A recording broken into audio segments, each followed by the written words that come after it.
നമസ്കാരം. NCTV വാർത്തകളിലേക്ക് സ്വാഗതം. ഞാൻ ആൻഡോ കല്ലേരി. ആദ്യം പ്രധാന വാർത്തകൾ.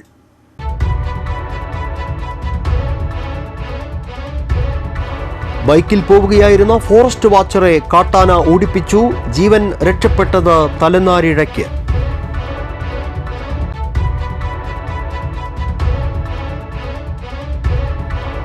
മണ്ണുത്തിയിൽ ബസ് ഉടമയിൽ നിന്ന് 75 ലക്ഷം കവർന്ന കേസിൽ 2 പേർ കൂടി പിടിയിലായവരുടെ എണ്ണം 4 ആയി.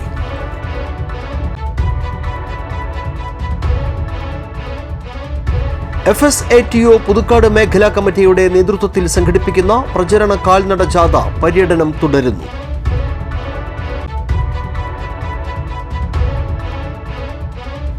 തകർന്നു വീഴാറായ വീട്ടിൽ ഭീതിയോടെ കഴിഞ്ഞിരുന്ന വെള്ളിക്കുളങ്ങരയിലെ കുടുംബത്തിന് ആശ്വാസവാർത്ത. ലൈഫ് പദ്ധതിയിൽ വീട് നൽകാൻ ഉത്തരവായി. സംസ്ഥാനത്ത് സ്വർണ്ണ വിപണിയിൽ ചാഞ്ചാട്ടം തുടരുന്നു. വ്യാഴാഴ്ച രാവിലെ കുത്തനെ കുറഞ്ഞ വില ഉച്ചയ്ക്ക് വർദ്ധിച്ചു. പവന് 89,080 രൂപയായി.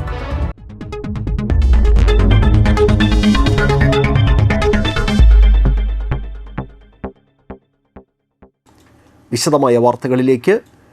ബൈക്കിൽ പോവുകയായിരുന്ന ഫോറസ്റ്റ് വാച്ചറെ കാട്ടാന ഓടിപ്പിച്ചു. ജീവൻ രക്ഷപ്പെട്ടത് തലനാരിഴയ്ക്ക്. കാരിക്കടവ് ആദിവാസി കോളനിയിലെ 42 വയസ്സുള്ള രാജേഷാണ് കാട്ടാനയുടെ മുൻപിൽ നിന്നും തലനാരിഴയ്ക്ക് രക്ഷപ്പെട്ടത്. കാലിന് ചെറിയ പരിക്കുണ്ട്. വനപാലകരെത്തിയാണ് രാജേഷിനെ ആശുപത്രിയിലേക്ക് കൊണ്ടുപോയത്. മറ്റത്തൂർ കാരിക്കടവ് ചൊക്കന റോഡിലെ നായാട്ടുകുണ്ട് എന്ന സ്ഥലത്ത് വെച്ച് വ്യാഴാഴ്ച ഉച്ചയ്ക്ക് 2 മണിക്കായിരുന്നു സംഭവം. ജോലിക്കിടെ ഭക്ഷണം കഴിക്കാൻ പോയതായിരുന്നു രാജേഷ്. റോഡിൽ കാട്ടാനയ്ക്ക് മുൻപിൽ അകപ്പെട്ടതോടെ ബൈക്ക് താഴെയിട്ട് രാജേഷ് ഓടുകയായിരുന്നു. പിന്നാലെ കാട്ടാനയും എത്തിയതോടെ ആദ്യം ഹെൽമറ്റും പിന്നീട് ബാഗും മുന്നിലേക്ക് ഇട്ടുകൊടുത്ത് ശ്രദ്ധ തെറ്റിക്കാൻ ശ്രമിച്ചാണ് രാജേഷ് രക്ഷപ്പെട്ടത്. രക്ഷപ്പെട്ട ഉടൻ വനപാലകരെ വിളിച്ചറിയിച്ചു. വനപാലകർ എത്തിയാണ് രാജേഷിനെ ആശുപത്രിയിലേക്ക് കൊണ്ടുപോയത്. മണ്ണുത്തിയിൽ ബസ് ഉടമയിൽ നിന്ന് 75 ലക്ഷം രൂപ കവർന്ന കേസിൽ 2 പേർ കൂടി പിടിയിൽ. ഇതോടെ കേസിൽ പിടിയിലായവരുടെ എണ്ണം 4 ആയി. ഈ കേസിൽ മുഖ്യപ്രതിയെ പിടികൂടാനായിട്ടില്ല. ഇപ്പോൾ പിടിയിലായവരിൽ നിന്നും ലഭിച്ച വിവരങ്ങളുടെ അടിസ്ഥാനത്തിൽ മുഖ്യപ്രതിക്കായി പോലീസ് അന്വേഷണം ഊർജിതമാക്കിയിട്ടുണ്ട്. ദേശീയപാത കേന്ദ്രീകരിച്ച് കുഴൽപ്പണം തട്ടുന്ന സംഘമാണ് മണ്ണുത്തി കവർച്ചയ്ക്കും പിന്നിലെന്ന് പോലീസ് പറഞ്ഞു. എടപ്പാൾ സ്വദേശിയായ അറ്റ്ലസ് ബസ് ഉടമ മുബാറക്കിന്റെ പണമാണ് ഇവർ കവർന്നത്.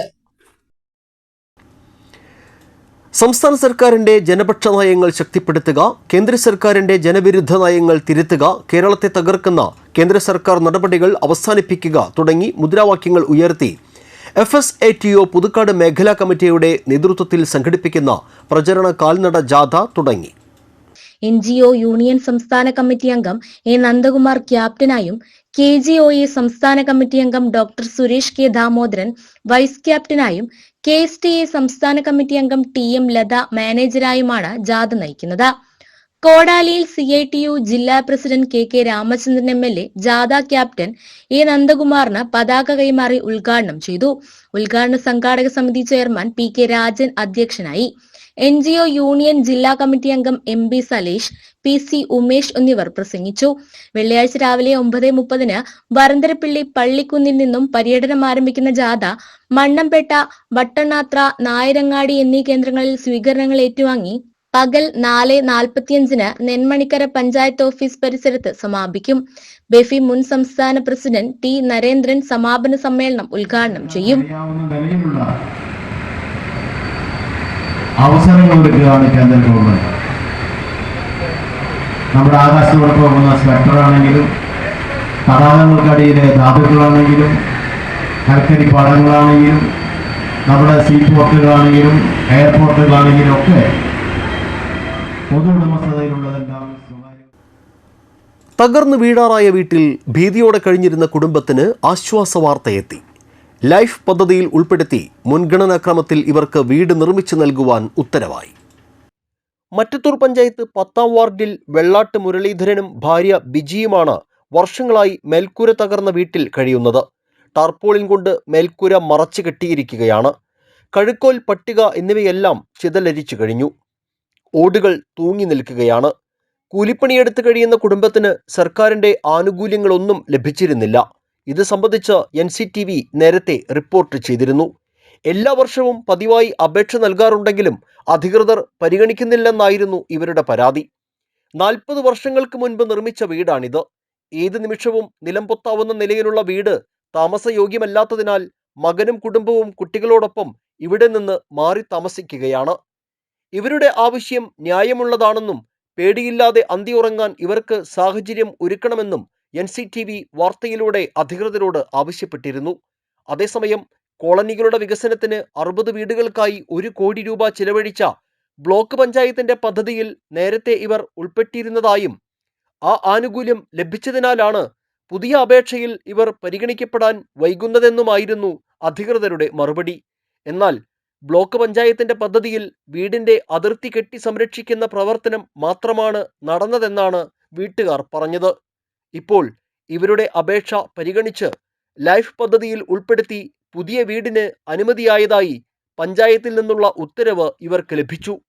തങ്ങളുടെ നിസ്സഹായാവസ്ഥ അധികൃതരുടെ മുന്നിലെത്തിച്ച NCTVക്കും പൊതുപ്രവർത്തകർക്കും നന്ദി പറയുകയാണ് മുരളീധരനും കുടുംബവും.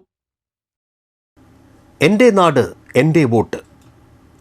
തദ്ദേശ സ്ഥാപനങ്ങളുടെ 5 വർഷത്തെ പ്രവർത്തനങ്ങൾ ഭരണപ്രതിപക്ഷ നേതാക്കൾ വിലയിരുത്തുന്നു. ഇന്ന് പുതുക്കാട് പഞ്ചായത്തിൽ ഭരണപക്ഷത്തു നിന്നും UDFന് വേണ്ടി പ്രസിഡന്റ് KM ബാബുരാജും LDF പ്രതിനിധി CP സജീവനും BJP പ്രതിനിധി രശ്മി ശ്രീശോഭ് എന്നിവർ NCTVയോടൊപ്പം ചേരുന്നു.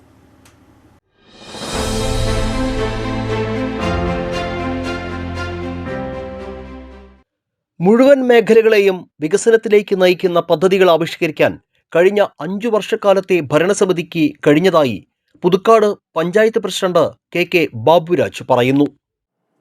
പുതുക്കാട് ഗ്രാമപഞ്ചായത്തിൻ്റെ 2020 മുതൽ 25 വരെ ഉള്ള ഈ ഭരണസമിതിയുടെ കാര്യങ്ങളിൽ പ്രധാനമായിട്ട് വിവിധ പദ്ധതികൾ ഞങ്ങൾ ആവിഷ്കരിച്ച് നടപ്പിലാക്കുമ്പോൾ കൃഷിക്കാണ് ഈ ഗ്രാമപഞ്ചായത്തിലെ ഏറ്റവും കൂടുതൽ പ്രാധാന്യം കൊടുക്കുന്നത്. നമ്മുടെ പദ്ധതി വിഹിതത്തിൻ്റെ 20% സംഖ്യ കൃഷിക്കായിട്ട് ഞങ്ങൾ മാറ്റിവെക്കുകയാണ്. ഇപ്പം തന്നെ അടുത്തത് നമുക്ക് മൃഗസംരക്ഷണവുമായി ബന്ധപ്പെട്ടിട്ടാണ് പിന്നീട് ജനങ്ങളുടെ ഇടയിൽ ഏറ്റവും കൂടുതൽ നമുക്ക് മൃഗസംരക്ഷണം എന്ന് പറഞ്ഞു കഴിഞ്ഞാൽ ക്ഷീര കർഷകർ, അതുപോലെ തന്നെ ആടുകളെ വളർത്തുന്ന ആളുകൾ, മുട്ടക്കോഴി വളർത്തുന്ന ആളുകൾ, ഇവർക്കൊക്കെ ആവശ്യമായ പദ്ധതികൾ ഞങ്ങൾ രണ്ടാമത് ഉള്ള പ്രയോറിറ്റി കൊടുക്കുന്നത് ഈ വിഭാഗത്തിനാണ്. ഇതിന് ഏകദേശം 7 കോടിയിലധികം ഉറുപ്പിക ഈ ഭവന പദ്ധതിക്ക് വേണ്ടിയിട്ട് ചെലവഴിച്ചിട്ടുണ്ട്.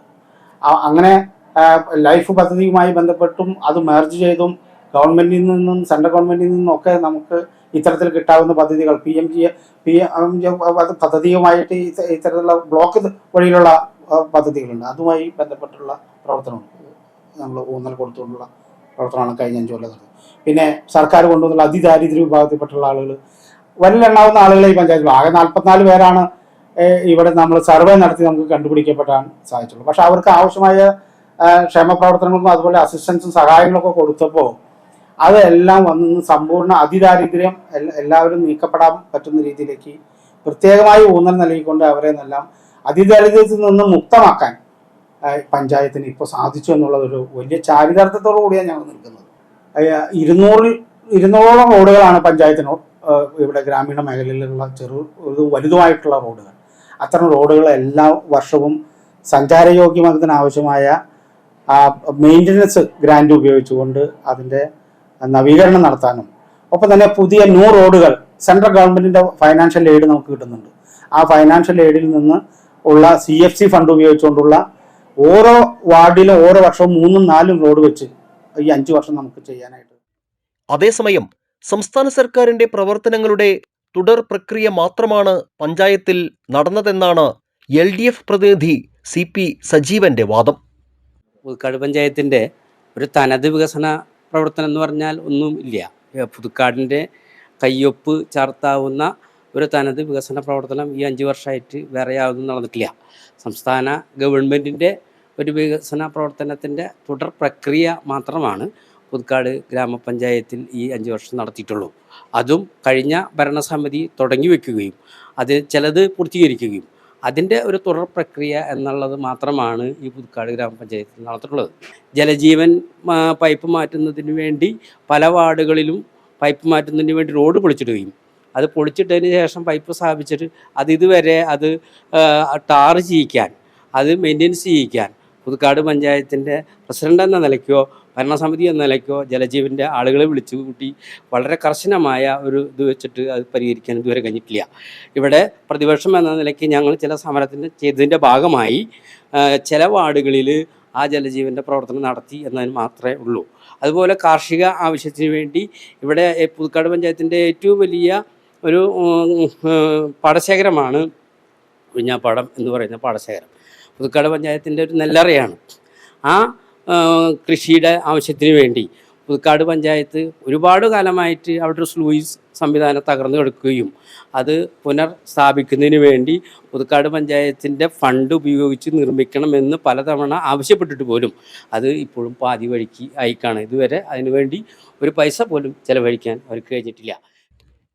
യുവജനങ്ങളെ തീർത്തും അവഗണിച്ച ഭരണസമിതിയാണ് ഇതെന്നും പഞ്ചായത്തിന് സ്വന്തമായി ഒരു കളിസ്ഥലമെന്ന സ്വപ്നം യാഥാർത്ഥ്യമാക്കാൻ ഈ ഭരണസമിതിക്ക് കഴിഞ്ഞില്ലെന്നും BJP പ്രതിനിധി രശ്മി ശ്രീശോഭ് കുറ്റപ്പെടുത്തി.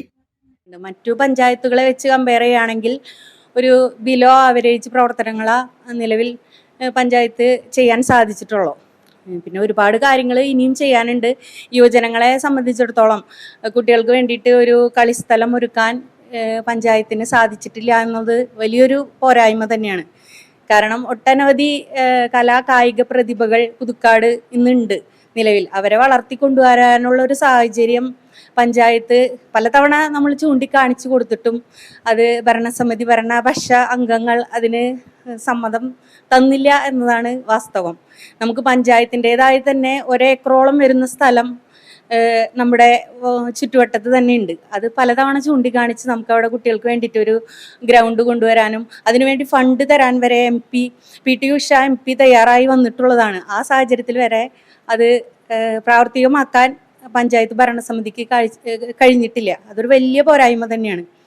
അതുപോലെ തന്നെ നമ്മുടെ മുപ്ലിയം റോഡിൻ്റെ ശോചനീയാവസ്ഥ കാലങ്ങളായിട്ട് ഉള്ളൊരു എല്ലാവരുടെയും ആഗ്രഹമാണ്. അതും നടപ്പിലാക്കാൻ എന്തുകൊണ്ടോ ഭരണ സംവിധാനങ്ങൾക്ക് കഴിഞ്ഞിട്ടില്ല. ഒരുപാട് പോരായ്മകൾ അത് പഞ്ചായത്തിൻ്റെ ഭാഗത്തു നിന്നും ഉണ്ട് എന്ന് തന്നെയാണ് എനിക്ക് തോന്നുന്നത്.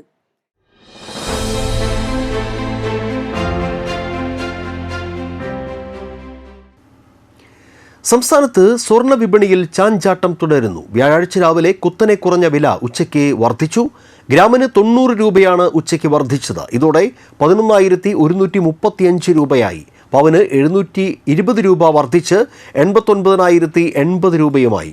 രാവിലെ പവന് 1,400 രൂപ കുറഞ്ഞ് 88,360 രൂപയായും ഗ്രാമിന് 175 രൂപ കുറഞ്ഞ് 11,045 രൂപയുമായിരുന്നു വിപണി വില. ബുധനാഴ്ച രാവിലെയും ഉച്ചയ്ക്കുമായി 2 തവണകളിലായി 1,400 രൂപ വർദ്ധിച്ചിരുന്നു. ആഗോളതലത്തിലെ സംഭവ വികാസങ്ങളാണ് ചാഞ്ചാട്ടത്തിന് പ്രധാന കാരണം. വരും ദിവസങ്ങളിലും സ്വർണ്ണവിലയിൽ ചാഞ്ചാട്ടമുണ്ടാകുമെന്നാണ് വിദഗ്ധർ നൽകുന്ന സൂചന. അതേസമയം ഒക്ടോബർ 21 കേരളത്തിൽ സർവകാല റെക്കോർഡിലായിരുന്നു സ്വർണത്തിൻ്റെ വില. അന്ന് ഒരു പവന് സ്വർണ്ണവില 97,360 രൂപയായിരുന്നു. ഒക്ടോബർ 24 പവൻ 91,200 രൂപയിലേക്ക് താഴ്ന്നിറങ്ങി. പിന്നീടുള്ള ദിവസങ്ങളിലും വിപണിയിൽ സ്വർണ്ണവില കുറയുകയായിരുന്നു. ബുധനാഴ്ച മാത്രമാണ് 2 തവണയായി വില വർദ്ധിച്ചത്. കൊടുങ്ങല്ലൂർ എടവിലങ്ങിൽ ക്ഷേത്രത്തിൽ മോഷണം, ഭണ്ഡാരം കവർന്നു. പൊടിയൻ ബസാർ ചാണയിൽ വിഷ്ണുമായ ചാത്തൻ ക്ഷേത്രത്തിലാണ് മോഷണം നടന്നത്. ക്ഷേത്രത്തിലെ ഭണ്ഡാരങ്ങളിലൊന്ന് കുത്തിത്തുറന്ന് പണം കവർന്നു. മറ്റ് ഭണ്ഡാരങ്ങൾ തുറക്കാൻ ശ്രമം നടന്നിട്ടുണ്ട്. രാവിലെ ക്ഷേത്രത്തിലെത്തിയവരാണ് മോഷണ വിവരം ആദ്യം അറിഞ്ഞത്. കൊടുങ്ങല്ലൂർ പോലീസ് അന്വേഷണം ആരംഭിച്ചു. സമീപ ദിവസങ്ങളിൽ കൊടുങ്ങല്ലൂർ മേഖലയിൽ ഭണ്ഡാര കവർച്ച വ്യാപകമായിട്ടുണ്ട്. പിടിക്കപ്പറമ്പ് നവസംസ്കാര സാഹിതി പബ്ലിക് ലൈബ്രറിയുടെ ആഭിമുഖ്യത്തിൽ വീട്ടുമുറ്റ സദസ്സ് സംഘടിപ്പിച്ചു. പ്രകാശൻ ഇഞ്ചക്കുണ്ട് ഉദ്ഘാടനം ചെയ്തു. പീറ്റർ വഴക്കാലയിൽ അധ്യക്ഷത വഹിച്ചു. കെ ശങ്കരൻ, MP ജോഷി, ജോസ്, പത്രോസ് അമരത്ത് പറമ്പിൽ, Shaju Mullakkunnel, TM Jayan, librarian Joicy, AT John എന്നിവർ സന്നിഹിതരായിരുന്നു. ഇനി കാണാം ഇൻഫോടോക്ക്. AI-യുടെ കടന്നുവരവോടെ സോഷ്യൽ മീഡിയയിൽ പലപ്പോഴും ഓരോ ട്രെൻഡുകളാണ് ഹിറ്റാകുന്നത്. അത്തരത്തിൽ ഒരു വീഡിയോ ആണ് ഇപ്പോൾ സോഷ്യൽ മീഡിയ ഭരിച്ചുകൊണ്ടിരിക്കുന്നത്. ഒരു ഹസ്കി നായയുടെ ഡാൻസ് വീഡിയോ ആണ് ഇപ്പോൾ ഇൻസ്റ്റഗ്രാമിൽ റീലിൻ്റെ രൂപത്തിൽ നിറഞ്ഞോടുന്നത്. AI ഉപയോഗിച്ച് എഡിറ്റ് ചെയ്ത ഹസ്കി നായയുടെ ഡാൻസ് ചുരുങ്ങിയ ദിവസം കൊണ്ടാണ് സോഷ്യൽ മീഡിയയിൽ വൈറലായത്. മിൽമ ഉൾപ്പെടെ പല ബ്രാൻഡുകളും ഈ ട്രെൻഡിനെ ഏറ്റെടുത്തിരിക്കുകയാണ്. പണ്ട് ടോപ്പ് ട്രെൻഡിംഗ് ആയിരുന്ന ടിക്ടോക്ക് വീഡിയോകളെ റോസ്റ്റ് ചെയ്തു തുടങ്ങിയതാണ് ഹസ്കിയുടെ തുടക്കം. ആ റോസ്റ്റിന്റെ ഒടുവിൽ ഒരു പ്രധാന ട്വിസ്റ്റ് പോലെ കിടിലൻ സ്റ്റെപ്പുമായി വരുന്നതാണ് ഡാൻസർ ഹസ്കി. വിശാൽ നായകനായ തമിഴ് ചിത്രം വെടിയിലെ ഇച്ച് ഇച്ച് എന്ന ഗാനത്തിലെ ചെറിയൊരു ഭാഗത്താണ് ഡാൻസർ ഹസ്കി ചുവടുവെക്കുന്നത്. ഹസ്കി ഡാൻസ് കളിക്കുന്നവരുടെ വീഡിയോകൾ മില്യൺ കണക്കിന് വ്യൂ ആണ് നേടുന്നത്. ടിക്ടോക്ക് വൈറലായിരുന്ന സമയത്ത് വന്നുപോയ പല റീലുകളിലും ഈ ഡാൻസ് പോർഷൻ കൂട്ടിച്ചേർത്താണ് പുതിയ വീഡിയോ പലരും പങ്കുവെക്കുന്നത്. ട്രോൾ രൂപത്തിലും ഹസ്കി ഡാൻസ് ട്രെൻഡ് ആകുന്നുണ്ട്. കൂലിയുടെ ക്ലൈമാക്സിൽ ആമിർ ഖാന്റെ കഥാപാത്രത്തിന്റെ ഇൻട്രോ സീനിൽ കാണിക്കുന്ന ഹസ്കികൾ ഡാൻസ് ചെയ്യുന്നതാണ് വൈറലായ വീഡിയോകളിൽ ഒന്ന്. പാട്ടിന്റെ BGMന് മമ്മൂട്ടി, മോഹൻലാൽ തുടങ്ങി മലയാള സിനിമാ താരങ്ങൾ ചുവടുവെക്കുന്ന വീഡിയോയ്ക്കും വൻ റീച്ചാണ് ലഭിക്കുന്നത്. ഹസ്കിയുടെ പുതിയ ഡാൻസ് വീഡിയോ ഉണ്ടാകുമോ എന്നതാണ് സോഷ്യൽ മീഡിയ ഉറ്റുനോക്കുന്നത്. ഇനി കാലാവസ്ഥ.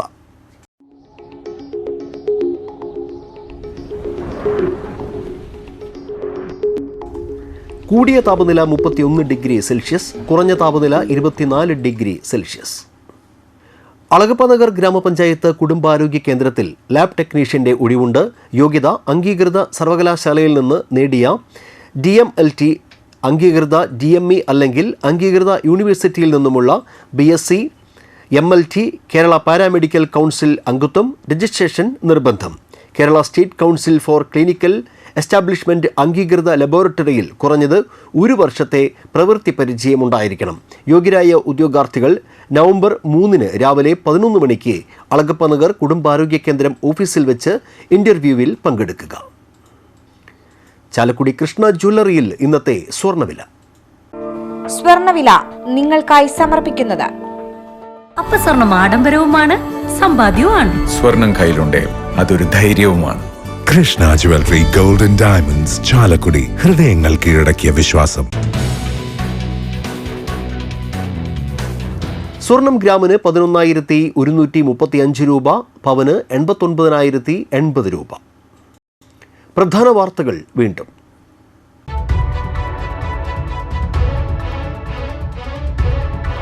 ബൈക്കിൽ പോവുകയായിരുന്ന ഫോറസ്റ്റ് വാച്ചറെ കാട്ടാന ഓടിപ്പിച്ചു. ജീവൻ രക്ഷപ്പെട്ടത് തലനാരിഴയ്ക്ക്.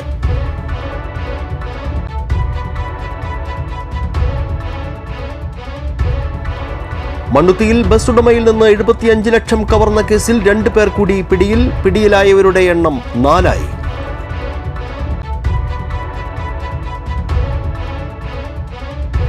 FSATO പുതുക്കാട് മേഖലാ കമ്മിറ്റിയുടെ നേതൃത്വത്തിൽ സംഘടിപ്പിക്കുന്ന പ്രചരണ കാൽനട ജാഥ പര്യടനം തുടരുന്നു.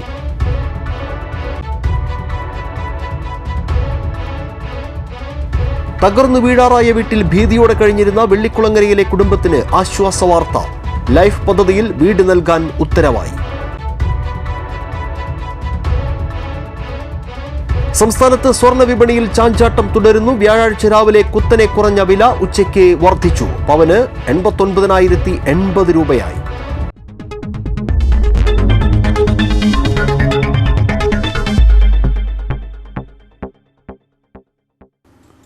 ഇതോടെ ബുള്ളറ്റിൻ പൂർണ്ണമാകുന്നു.